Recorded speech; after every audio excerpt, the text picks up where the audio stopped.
A história do nascimento de Goiás é uma baita mistura de lenda, muita violência e, claro, política. Bora entender como essa busca maluca por uma montanha de ouro acabou dando origem a um estado inteiro, e como a coroa portuguesa teve que entrar no jogo para botar ordem na casa. Então, para a gente começar, a grande pergunta que vai guiar a nossa conversa é essa. Qual foi o momento exato em que Goiás nasceu de verdade? Foi quando a primeira pepita de ouro brilhou? Foi com a poeira do primeiro acampamento, o primeiro arraial? Ou foi só com a tinta da caneta do rei de Portugal? Vamos investigar isso aí. Olha, é curioso pensar que tudo isso começa, na verdade, com um mito. Antes mesmo de qualquer um encontrar um pingo de ouro, o que empurrou os primeiros exploradores para o meio do sertão brasileiro foi uma lenda. A lenda de uma riqueza que ninguém conseguia nem imaginar, um verdadeiro Eldorado bem no coração do continente.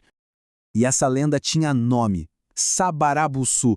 Era o Eldorado do Brasil, sabe? A ideia de uma serra inteira, uma montanha que brilhava de tanta prata e pedra preciosa, isso é simplesmente irresistível. E foi essa promessa de fortuna que fez muita gente largar tudo e se aventurar pelo sertão, enfrentando todo tipo de perigo. E quem é que se arriscava a ir atrás desses mitos? Bom, eram os bandeirantes. Figuras bem complexas, cheias de controvérsia, mas foram eles que transformaram a lenda em realidade, empurrando as fronteiras da colônia cada vez mais para dentro do mapa. O que a gente vê aqui é uma progressão impressionante. Pensa só, a febre do ouro vai empurrando a fronteira cada vez mais para o oeste. Primeiro, nos anos 1690, acham ouro em Minas Gerais. Aí, em 1718, em Cuiabá, lá no Mato Grosso. E, finalmente, entre 1722 e 1725, Bartolomeu Bueno de Silva, o famoso Anhanguera, confirma o que todo mundo sonhava. Sim, tinha ouro em Goiás. A corrida estava oficialmente aberta.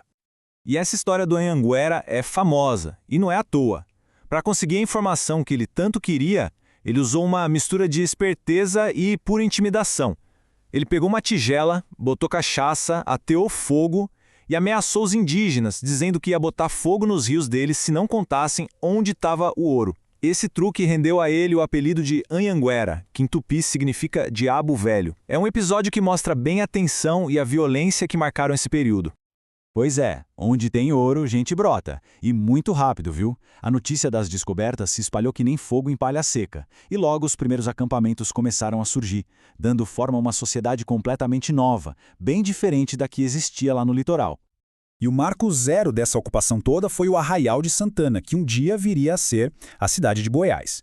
Ele foi fundado em 1727 e virou o epicentro de toda a atividade de mineração, o primeiro núcleo urbano de verdade na região.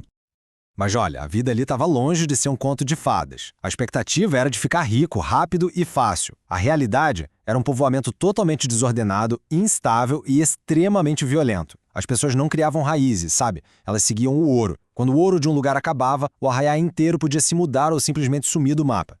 Bom, toda essa bagunça e, claro, toda essa grana, uma hora ia chamar a atenção de quem mandava de verdade, né? A coroa portuguesa. Tava na hora de colocar ordem na casa e o mais importante, garantir que os impostos do ouro chegassem direitinho lá em Lisboa.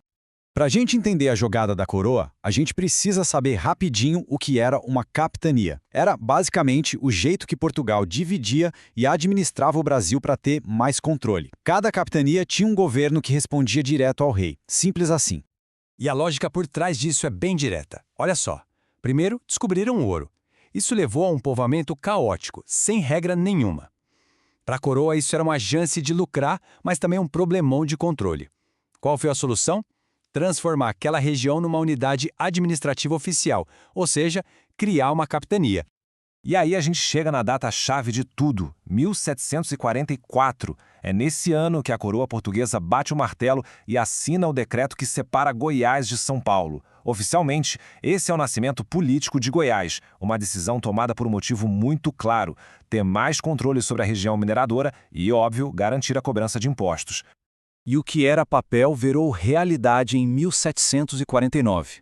A chegada do primeiro governador, o Conde d'Arcos, e a instalação das casas de fundição foram os primeiros passos concretos.